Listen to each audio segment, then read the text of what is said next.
On today's program, Pastor Jan Paulsen, former president of the Seventh-day Adventist Church, reflects on lessons he's learned. We also meet the longest-serving Adventist volunteer missionary, and we learn how to make a difference in our communities. All that and much more coming up next on Global Mission Snapshots.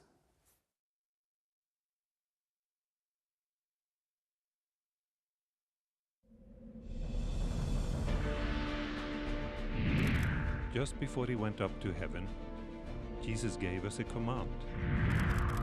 He gave us a mission. Jesus said, "Go. Go unto all the world, telling them of His love." This is our mission. This is our global mission.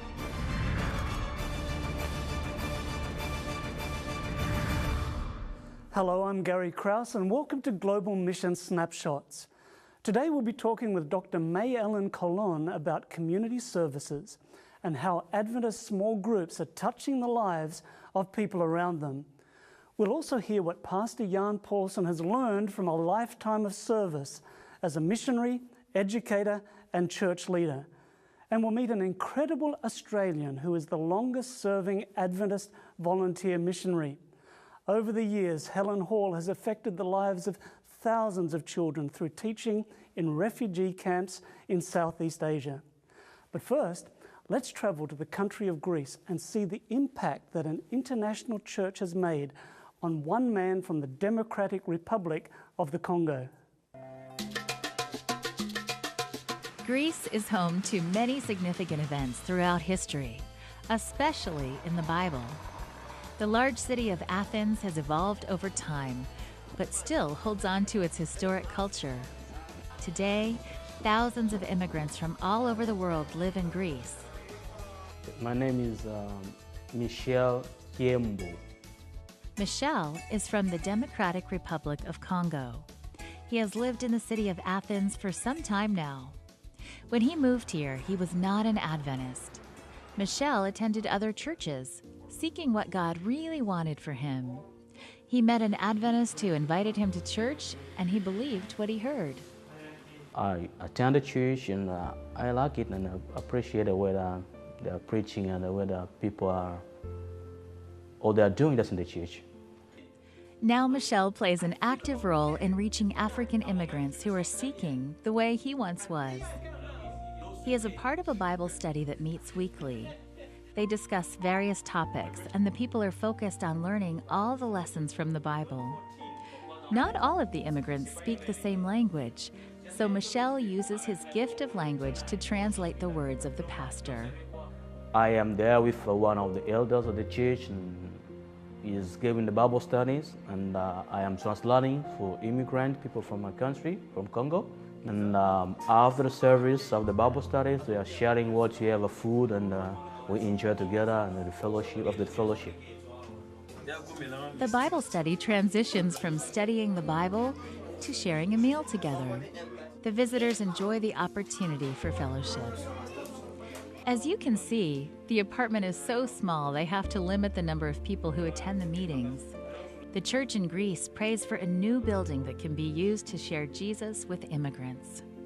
Their dream is to build an international church where people from all over can come worship together. Please pray for this group of eager followers, that they may find a place to study without limits.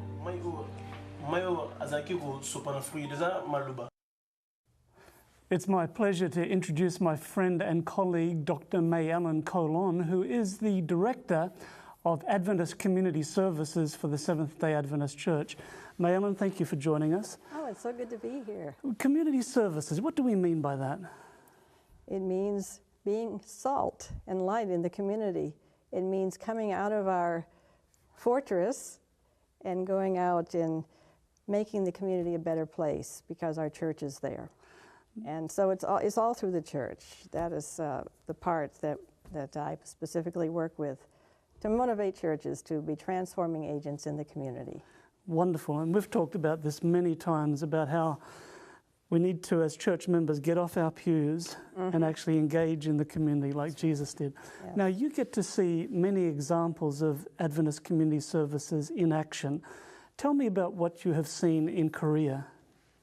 Wow, that is quite a place. A couple of years ago, I did go to the Seoul Central Church. I had heard about it, that it's doing amazing things in the community, but it was wonderful to see it firsthand. And several years ago, the pastor of that church got signals from the community that they could really use a vegetarian restaurant. And it's basically a Buddhist area. Across the street is a big, huge Buddhist temple, and then next to the church on the other corner there's a store for Buddhist religious articles. And so the pastor of that church went around and started talking to the community, and just to see to what extent they would support this restaurant idea that he actually got from the community. And he went to the temple across the street, and they said, we would love this. You know, when our people have lunch breaks, they would love to have a place to come to that they feel comfortable eating the food. And so they gave quite a donation towards it. And he went around, yeah. Now, exactly what you're saying there is a crucial part of community services, to actually go into the community and find out what they want. Yes, and ask, and don't just assume. Don't just assume, you know, do ministry by crystal ball. Right. Okay. You know, guessing. Okay. This is the best way to take the guesswork out of your community service. In fact, the first step in any venture in the community is assessment. Yes. Don't just guess what the needs are. And so that's what he did. And then he got support. And it was not just the church's idea, and not just the church supporting it, but the community was involved too. Wonderful. It was working with the community on something they all agreed on. And so, to make a long story short, the vegetarian restaurant was started, and you'll see some pictures of it. It's a wonderful piece in the community. People come there for lunch hour, and it's been going for several years now. And then I heard about something else that was going on. They did demographics in the area of the church. That's another step in assessment, finding out what type of people, what's the educational level, what's the ethnic level, what are the ages, etc., of the people in our communities. And they did that, and they found out there was a large population of senior citizens right around the church. And so they started, in response to this real issue, they started a specific ministry geared towards senior citizens. Perfect. And so they have actually 2 church services. Their ministry has grown so much that they have 2 church services, one upstairs for everybody else that doesn't consider themselves seniors, and then they have another one downstairs, which is geared towards senior citizens. And I last heard there's a picture that you'll see, there's about 300 attending this service every week, many of them from the community. And after church each week, they take them to the restaurant on the other part of the building, and the youth from the church help to adopt a senior citizen. You know, they help them with their food and their trays and help them get up there and so forth. And then they have health ministries or health services. Every week it's a little different emphasis. One week they'll give free immunizations, and other times they'll have lectures, and doctors volunteer their time to give them free consultations. They give different kinds of treatments. They even give free haircuts. Wow. And this is an ongoing thing. It's not just an event, you know, that happens occasionally. It's an ongoing ministry that they have going. And twice a year, they believe in the farming part, which is what this is, and they believe in the reaping part, the whole cycle. And they have a reaping meeting twice a year. And the pastor there, they have a pastor specifically for the seniors, and another pastor that focuses on the other ages. And the pastor for the seniors said that there's about 90 baptisms a year for the whole church, and 80 of them approximately 80 come from the senior citizens congregation. Amazing, isn't it? Yes. Just one church. Yes, and just starting. You know, we can't do everything in any given community, but the things that we choose to focus on, maybe it's 1 or 2 things, we'll know it's relevant, that it's meeting a real need if we ask the community first. Mm. And that's what they did. And they're growing their church from this ministry. And so one part of it is to find out what the need is, and then to find out what gifts and skills you have in the church to be able to connect. Yes, you should assess the church members, what resources you have to offer, and then assess the community, what their felt needs are. And eventually, when you meet their felt needs, you find out, they find out, many of them, that I have a need that I didn't feel, which is to know Jesus and to have the abundant life that he offers. And meeting those other needs prepares the way for them to come to that realization. Yeah, now the church members, they do, you said there's a mentorship program where the young people adopt one of the older people? Well, that's what the pastor was saying, that some of the young people get involved too.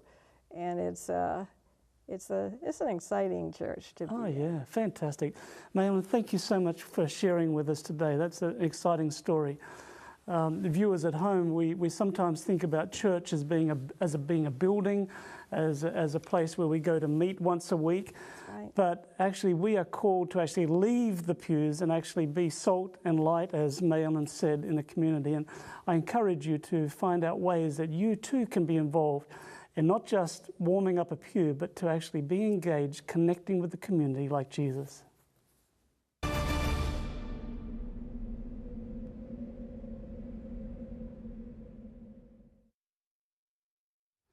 It is my pleasure and privilege to welcome Pastor Jan Paulsen to the program, former General Conference President. Pastor Paulsen, glad you could join us. Thank you. I'm happy to be with you here. We're focusing on mission, and I know that you served as a missionary for several years in West Africa. I remember you telling a story about, you were there at a time of war. There was a lot of strife, a lot of conflict. Within that context, did you face any personal danger? Well, yes. When the battlefront gets near to you, you are not sheltered from the challenges of a civil war. This was the civil war in Nigeria, known as the Biafran War, which ravaged the country in the mid-60s. And we lived in Nigeria then, through that period. I was, during a particularly critical year, when the battlefront was very near to the college, only about 15, 20 miles away from the college itself. It was a battle between the opposing forces were mainly the Igbos from the east and forces from the north. Not the Western Nigerians. The Yoruba people of Western Nigeria were not really as such engaged as much in the war. So it was people from the north and the Igbos in the east. We had a number of students who were Igbos. The value of education was so high that even though the battlefront was coming very near to them, they may send their families, their wife and children, back to their country, but they themselves would stay. And I remember one particular incident. You know, the college had a bakery which made and delivered the best breads you could buy in the country to both Lagos and Ibadan. And we had 2 bakery vans which would load up every morning. 2 drivers would go in a different direction. The one who would drive to Ibadan was an Igbo driver. And I can remember one early morning at 5 o'clock, he came up to my house and he said to me, "Pastor, I hear there is much trouble on the road. I am afraid to go by myself. Can you go with me?" So I said, "Yes, I will go with you." So we had the van loaded up. We put in an extra box of bread because we knew we would go through certain military checkpoints, and it's a good thing, you know, to have an extra loaf of bread to give to the soldiers. You know, there's a lot of religion in a loaf of bread, and it helped. So we got through the checkpoints, the official checkpoints. They would always be at certain specific points, and we knew that 2 or 3 such checkpoints before we got into Ibadan. Delivered the bread in Ibadan and were heading back home. The van was empty. We had heard stories about certain vigilante group with people from the north, soldiers from the north, who would all of a sudden appear on the road, stop vehicles, and check the ethnicity or check the racial of the occupants of the car.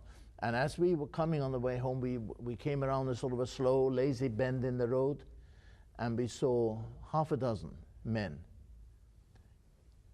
with their automatic weapons, stopping every vehicle passing.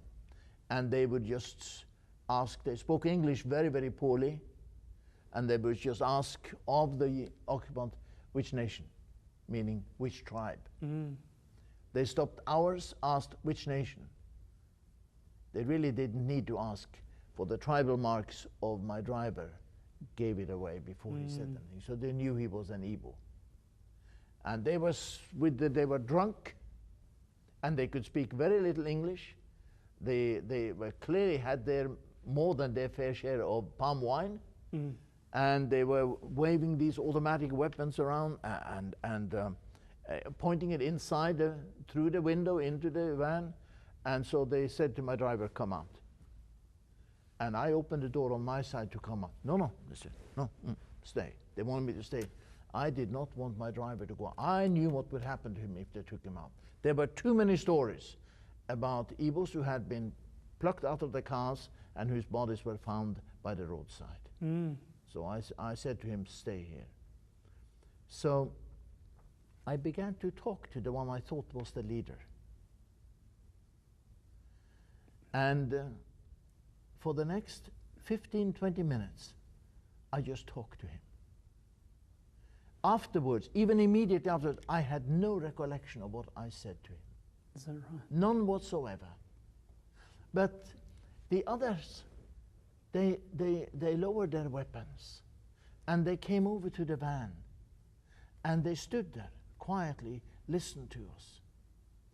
As I said, I had no idea what I talked to him about, but I felt I need to talk, and maybe he will listen to, maybe something can be said that will, maybe I will still get through, although they understood very little. After about 15, 20 minutes, he said to my driver, "I let you go, but only because your master talked so well." If there ever was a case of speaking in tongues, this is it. Wow. Because I am absolutely convinced it was the Holy Spirit who took the words I was trying to communicate about the mission we were involved in, and that we were there for the good of the people, that we had no other agenda except Christ's love the people and serve them. And I think the Holy Spirit was able to take my feeble effort and bring it into the mind and understanding of these half-drunk vigilantes. Wow. My life, yes, of course, you are exposed, but I was more concerned for my Igbo driver. Yeah. Dr. Paulsen, thank you so much for sharing that story with us. Our viewers at home, even today, missionaries face various types of danger. Please continue to remember them in your prayers as they labor in various parts of the world under difficult, challenging, and trying circumstances.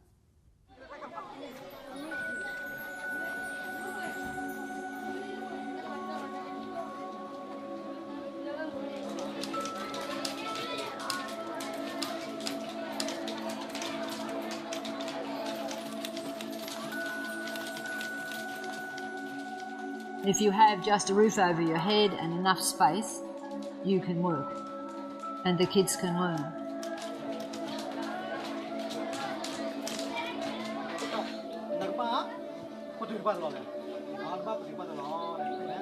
I get a great deal of pleasure when I see kids who've come from a family where no one's ever been to school, and that they're the first ones to go through to grade 6, then they're the first ones to finish year 12, and then the first ones to go to college. Adventist Volunteer Services, or AVS, is an opportunity for people to serve in a mission setting globally. This can include a huge variety of jobs. Helen Hall is an AVS worker, originally from Australia, now working in an Adventist school in Asia. She runs the school that ranges from grades 1 to 12. Her dedication and passion to the job has allowed hundreds of children to graduate and to move on to opportunities they might never have had otherwise.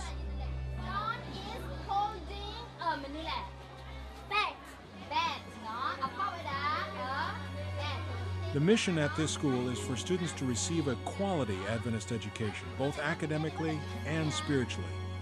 But most of the students here are not Christians, making it hard to reach them spiritually. It's very difficult for a Buddhist to become a Christian.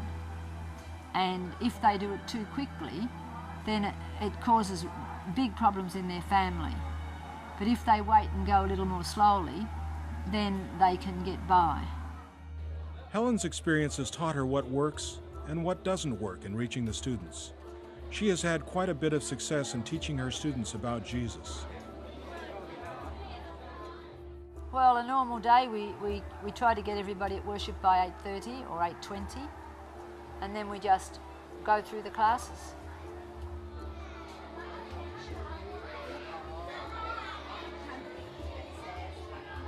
We've got a lot of teachers here who, when they came to us as students, none of them were from Christian homes.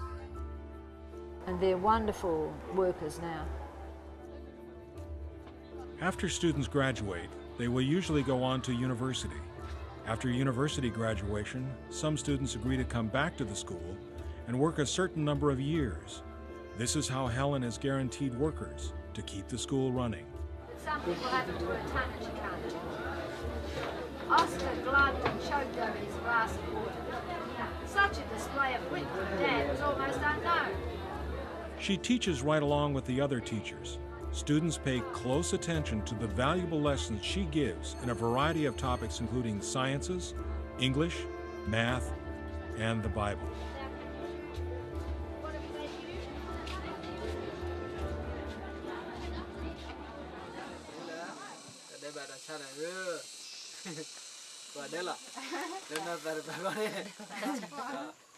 Atu is a graduate from Helen's school. He now works in villages telling people about Jesus. Atu has helped start multiple churches in these villages. The villagers love hearing stories from the Bible. Most of them are hearing the name of Jesus for the first time.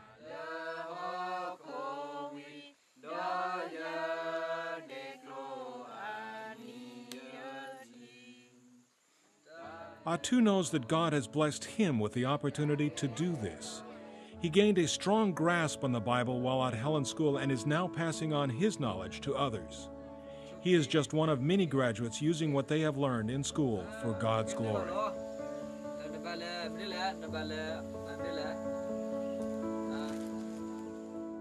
Despite all the success from this school, the challenges are big. In addition to religious barriers, things such as financial resources, shortage of educational materials, and even lack of space are constant challenges. But when these challenges surface, Helen looks to someone she knows can pull through the situation. When you get this discouraged, the Lord sends us some blessing or something, and then you know that He's still with us. No man's got wisdom enough to know what to do. Only God can know and guide us as to how we should go. As you can see, the work of an AVS worker has the power to change lives. They can teach people about Jesus and set them on the right path. Helen is just one of many AVS workers around the world facing the challenge of mission daily. Please pray for these workers and thank you for supporting the mission of the Seventh-day Adventist Church.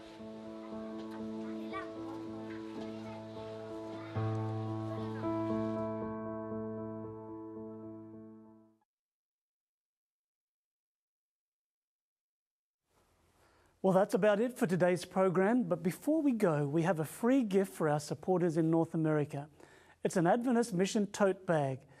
If you'd like one of these bags, simply call our toll-free number 1-800-648-5824 or visit our website at adventistmission.org and ask for the Adventist Mission tote bag or offer number 306. Please remember to clearly state your name and address and be sure to mention the tote bag or offer 306. Well, thank you for joining us today. I hope you've been blessed by the stories of Frontline Mission. And thank you for your continuing support of Global Mission through prayer, personal involvement, and finances. As we close, we'll leave you with this music video. For Adventist Mission, I'm Gary Krause, and I hope you can join me next time right here on Global Mission Snapshots.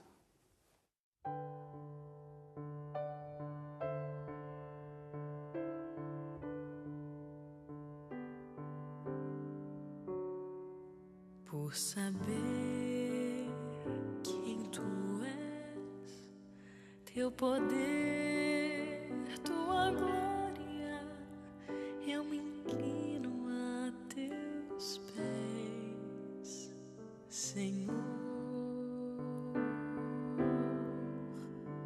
Por saberes quem sou, meu sofrer, minha história, prova meu coração, Senhor. Ainda nem se fez manhã, eis-me aqui a te buscar. Sem ti a vida é vã, sem razão passará.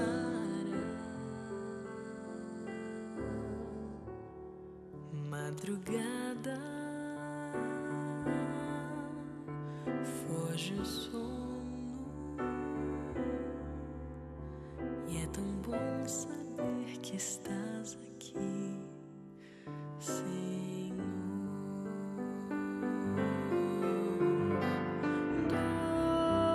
Doce mistério, o teu amor por mim. Nasce o sol, nasce a luz, nasce em mim, e nem se fez manhã, eis-me aqui a te buscar. Sem ti a vida é vã, sem razão passará.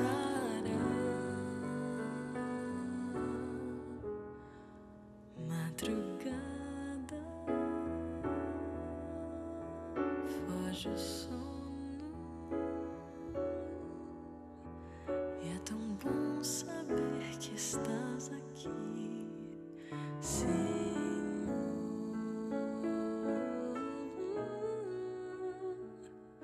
E é tão bom saber que estás